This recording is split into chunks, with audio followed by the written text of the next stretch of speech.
Amos the shepherd who faced kings and prophets.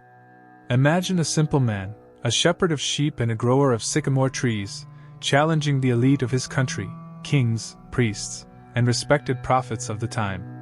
Amos had no prophetic lineage, nor did he belong to a privileged class, but he possessed something few had: the courage to speak the truth, even when the truth was uncomfortable. His book in the Bible is a cry that echoes through generations, an outcry that exposes the oppression and injustice rooted in Israel. He dared to point the finger at the powerful, denounce idolatry and hypocrisy, and show that true righteousness does not distinguish between status or power. Maybe you think that a simple person has no voice to confront an unjust system, but Amos proves the exact opposite. He shows that justice is not about who shouts the loudest, but about who rises with integrity. Are you ready to discover how the shepherd from Tekoa, an apparently insignificant man, challenged the foundations of oppression and offered a new vision of the future? Follow along as we dive into Amos' visions, warnings, and the promise of restoration. Perhaps this journey will lead you to ask yourself, how can I, in my world, become a voice for justice? Social justice in Amos, the cry against the oppression of the poor. Amos was the kind of prophet who wasn't afraid to put his finger on the wound. In his time, social injustice was so obvious that it became suffocating, and he did not hesitate to denounce the oppression of the poor. Imagine a simple man from the countryside raising his voice against the powerful of Israel, kings, priests, and even the wealthiest in society. His cry for justice was a call for righteousness, a direct denunciation of the hypocrisy of those who exploited poverty to enrich themselves even more.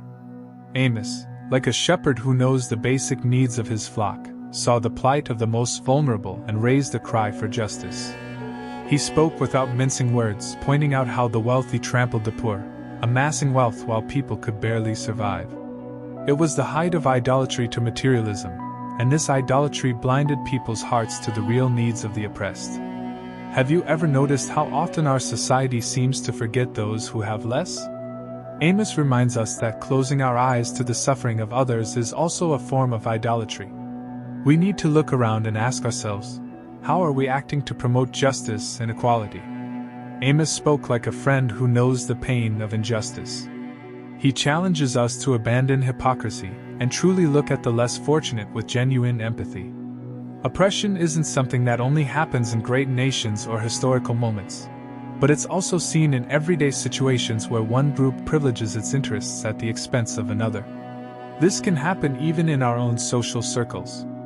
Amos asks us to do more than just listen. He calls for action, to share, to give voice, and to be agents of change. When Amos speaks about justice, he speaks about something that goes beyond words. He calls for transformation. His message is not just to touch hearts but to move minds and hands towards what is right. And thus, he begins to lay the groundwork for something even deeper, a vision of Israel's future that would go far beyond oppression and poverty. The visions of judgment, the plumb line and Israel's fate. Among Amos' visions, there's one that stands out for its simplicity and depth, the vision of the plumb line. A plumb line, for those who don't know, is a tool used to ensure that a structure is straight, with no deviations. When God shows Amos the plumb line, he is, in fact, showing how Israel had deviated from the path of righteousness. It was as if the nation's construction was crooked, unable to bear the weight of injustice, idolatry, and oppression. This metaphor is powerful because, after all, who hasn't felt their own life slip out of alignment, tilting towards directions they know aren't right? God, in measuring Israel with a plumb line, was issuing a judgment. It was a warning that the nation urgently needed adjustments because the crooked path would only lead to destruction. Think of it as a personal evaluation. How often do we find ourselves in situations where we need a realignment? Amos brings this vision to make us reflect. Are our actions in harmony with justice? The image of the plumb line is a reminder that we all have a standard to follow, and when we deviate, we need to correct it before the whole structure collapses. The fate of Israel was sealed if there was no repentance and return to righteousness. The plumb line was the last chance for correction before collapse. This image is especially impactful because it makes us understand that there are moments in life when God places a measure before us and invites us to align. The judgment that was coming was not merely a punishment but a direct consequence of the nation's choices. Thus, the plumb line becomes a symbol of both judgment and mercy, a last call for alignment. This vision of the plumb line is just one of the many Amos received. Each one brought a detail of Israel's impending fate, but they all had a common purpose: to warn and offer a chance for repentance. And it is this sense of urgency that leads us to the next point. The vision Amos had was not only for Israel but also for the neighboring nations. Amos and the nations, prophecies against Israel's enemies. Amos did not restrict his words to the kingdom of Israel. He also prophesied against the neighboring nations, those that, at times, had been accomplices or even protagonists of cruelties against the people of God. Imagine how uncomfortable it would be for someone in Israel to hear that their neighbors, the same ones who had always been a problem, were now also under the watchful eye of divine judgment. Amos was making a clear point: divine justice had no borders, and Israel's enemies would also face the consequences of their actions. These prophecies against the nation show us that God is not a partial judge. He is not only concerned with his people but with all humanity. Moab, Edom, Ammon, all these nations were called to account for their injustices. Each of Amos' prophecies carried the weight of righteousness that doesn't bend to human alliances or political interests. Deep down, the message is that everyone, regardless of their origin, is responsible for their actions. Have you ever thought about that? That justice and righteousness are not meant only for a specific group, but they are a universal call. By prophesying against the nations, Amos was also reminding Israel that they were not the only ones under God's scrutiny. The oppression coming from outside was just as condemnable as the internal oppression. This is an important lesson for us today. Sometimes we are so focused on external injustices that we forget to look inward and solve problems within our own homes. Amos' message here is that justice must start within but should not stop there. It must echo outward until it reaches even those we consider adversaries. These prophecies against the nations were not merely words of condemnation but also a reminder that God's purpose is greater than any human border. And after dealing with neighboring nations, Amos turned his eyes back to Israel's internal reality, especially the city of Samaria, whose walls seemed weaker than its inhabitants realized.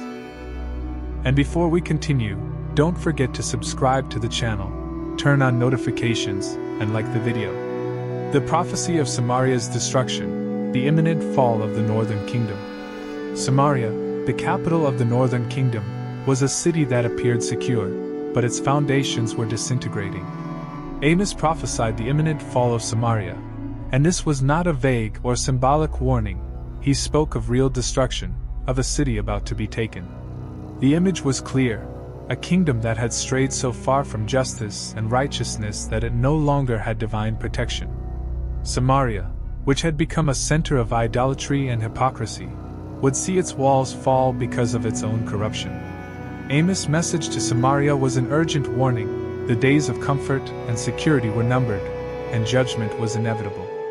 And here comes an important reflection: when we abandon our principles and values, believing that outward appearances will protect us, we end up setting ourselves on a path to self-destruction. How many Samarias exist in our world today? How many places or situations seem solid but are crumbling within? Amos teaches us to look beyond the surface and seek the truth, no matter how painful. The northern kingdom trusted in its alliances, wealth, and military strength, but it forgot the most important things: social justice and care for the vulnerable. Samaria did not fall only because of an enemy army, but because of idolatry and moral corruption that were eroding its foundation.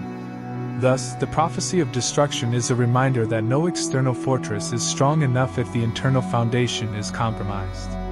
The real power of a kingdom, a community, or a person lies in righteousness and justice. The fall of Samaria was not just a historical event, but a lesson for each of us about the consequences of living a life of idolatry and disrespect for justice. And so, Amos' prophecy leads us to think about the future, about an event he described as the day of the Lord, a day that would bring both judgment and hope. The day of the Lord in Amos, warnings of divine judgment. Amos speaks of the day of the Lord as a time of judgment that many in Israel were waiting for but were completely unprepared to face. This day, which some thought would bring only victory and celebration, would actually be a time of darkness and tribulation. Imagine someone excited for a party, only to find out that the event is a court session to judge their failures. This was the shock awaiting Israel.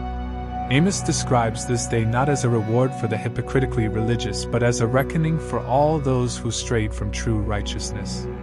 What makes Amos' warning even more frightening is the fact that he was speaking directly to those who considered themselves righteous.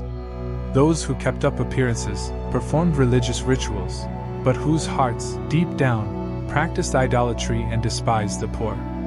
The day of the Lord would come like a fire that reveals the truth, burning away what is not genuine. This scenario serves as a warning even today.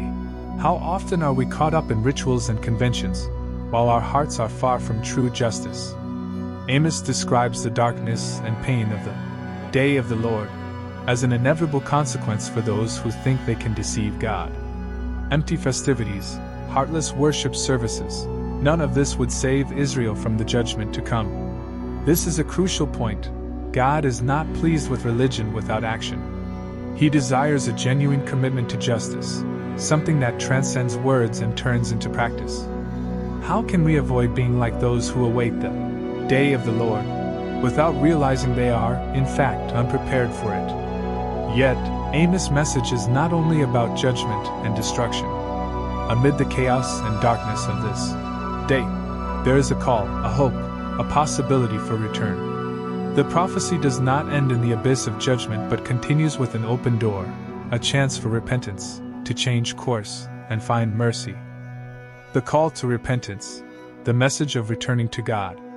Amos was not just a prophet of destruction, he also brought a message of hope. Amid so many grim warnings, the call to repentance was like a light at the end of the tunnel. He cried out to the people to seek good and not evil so that they might live. This message is a powerful declaration that even in the face of imminent judgment, God still offered an opportunity for change. It was not too late. There was a path of return, but this path required a decision to abandon idolatry and embrace righteousness. Repentance, in Amos' view, was not merely feeling bad about one's mistakes but an active change of direction. It was about abandoning oppressive practices, stopping the exploitation of the poor, and beginning to practice true justice. He spoke directly to hardened hearts that often hid behind empty religious rituals. Amos asked them to abandon hypocrisy and turn their hearts toward what is just and true. How often do we need this same kind of call in our lives? A push that leads us to rethink our attitudes and seek a fresh start. This invitation to repentance was God's way of reminding the people that He was still there, waiting for them. Repentance was a return to Israel's original purpose, to be a nation that reflected divine justice. God wanted His people to be an example, and this would only be possible through genuine change. Thus, Amos was not only a prophet of judgment, but also a messenger of hope. And this repentance was not just to avoid destruction but to pave the way for something much greater, the restoration of what had been lost. After the call to repentance, Amos reveals the promise of restoration, an ending that is not just about avoiding destruction but about a full reconstruction. And in this promise, we find a vision of a better future, a future in which the tabernacle of David would be raised again. The promise of restoration, rebuilding the tabernacle of David. At the end of his messages, Amos brings a vision that is completely different from the previous judgments. He speaks of restoration. God promises to raise up again the tabernacle of David, which had fallen. This image of rebuilding is not just about a physical building but a spiritual and moral restoration of the people. After so many warnings and prophecies of destruction, there is a promise that, if there was repentance, God would restore Israel's lost glory, reconnecting His people to Himself. The tabernacle of David represented a time when Israel was united and prosperous, when the people lived in covenant with God.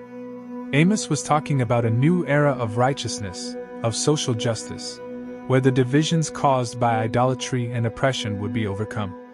Imagine the hope this brought to those who heard his words, especially the poor and oppressed. The promise of reconstruction was a reminder that God had not forgotten his people and that, despite their errors and idolatry, there was a future of peace and prosperity awaiting those who turned back to him. This promise of restoration was not just for Israel but had a universal character. Amos speaks of possessing the remnant of Edom and all the nations that are called by my name, indicating that the restoration would not be limited to the people of Israel but would extend to all who turn to God. This is a powerful reminder that the justice and righteousness God desires are not exclusive to one group but are a call for all humanity. Amos reminds us that, even after destruction, there is hope for rebuilding, something even more beautiful and just than before. The promise of restoration is a message that no matter how far we have fallen, there is always the possibility of rising again. It is a call never to lose hope, for justice, righteousness, and true devotion always find room to flourish again, even in the most devastated grounds. And thus Amos leaves us with the certainty that although the path of righteousness is difficult, the reward of living in tune with divine values is incomparable. So, are you ready to stop being just a spectator and become an agent of change like Amos? The shepherd from Tekoa didn't have status, power, or connections. He had courage and a commitment to justice. Just like him, you too can raise your voice against oppression, align with the plumb line of righteousness, and make a difference in the world around you. How are you dealing with the injustice you see every day? And what are you doing to fight the hypocrisy that sometimes grows even within ourselves? Amos' message is for each of us. Not to ignore the poor, to live with integrity, and to seek a true connection with what is just and divine. If you feel there's something in your life that needs alignment, why not start now? Share this desire, apply it, and be part of this movement of restoration. If you enjoyed this deep dive into Amos' history and messages, be sure to subscribe to the channel and activate notifications. Let's continue learning together and applying these teachings to make the world a more just and hopeful place. After all, change starts with us. If you want to continue learning from these transformative stories, don't forget to subscribe to the channel and turn on notifications. That way, you'll stay updated on each new teaching that can impact your life and your relationship with God. Let's continue this journey of faith together.